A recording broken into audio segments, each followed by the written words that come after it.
తెలంగాణలో ఈ ఏడాది వర్షాలు సమృద్ధిగా పడి రైతులు బాగుండాలని తాము మహంకాళి అమ్మవారిని కోరుకున్నామని తెలిపారు బీఆర్ఎస్ వర్కింగ్ ప్రెసిడెంట్ కేటీఆర్.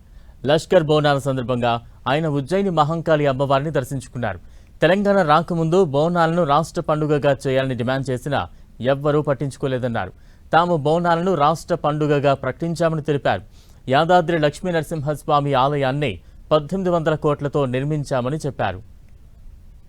మా తల్లిని అందరం కూడా సమిష్టిగా మొక్కుకున్నది ఒకటే, రాష్ట్రంలో వర్షాలు బాగుపడాలి, రాష్ట్రం కలకల్లాడుతూ ఉండాలి, రైతు ముఖ్యంగా సంతోషంగా ఉండాలి, రాష్ట్రం పచ్చగా ఉండాలి, శాంతి భద్రతలు సరిగ్గా ఉండాలి.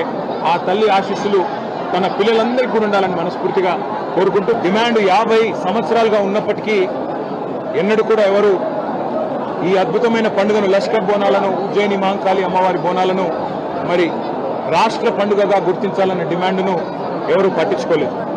కానీ పెద్దలు కేసీఆర్ గారి నాయకత్వంలో ఆ రోజు మా తలసాని శ్రీనివాస్ యాదవ్ గారు, అదేవిధంగా మా హైదరాబాద్ నగరానికి సంబంధించిన శాసనసభ్యులు, అదేవిధంగా నాయకులు అందరూ కూడా వచ్చి ఇది తప్పకుండా మనం చేయాల్సిన పని అంటే కేసీఆర్ గారు చెప్పిన మాట ఒకటే, మనం తెలంగాణ సాధించిందే ఆ తల్లి ఆశీస్సులతో.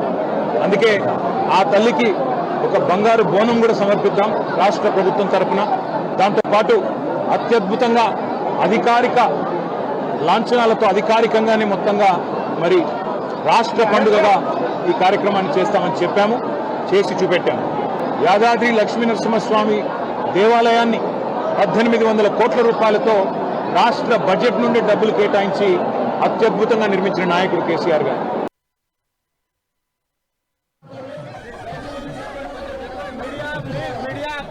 అమ్మవారిని దర్శించుకోవడం సంతోషంగా ఉందన్నారు హైదరాబాద్ సిపి సజ్జనార్. అటు ఆలయం దగ్గర భారీ బందోబస్తు ఏర్పాటు చేశామన్నారు.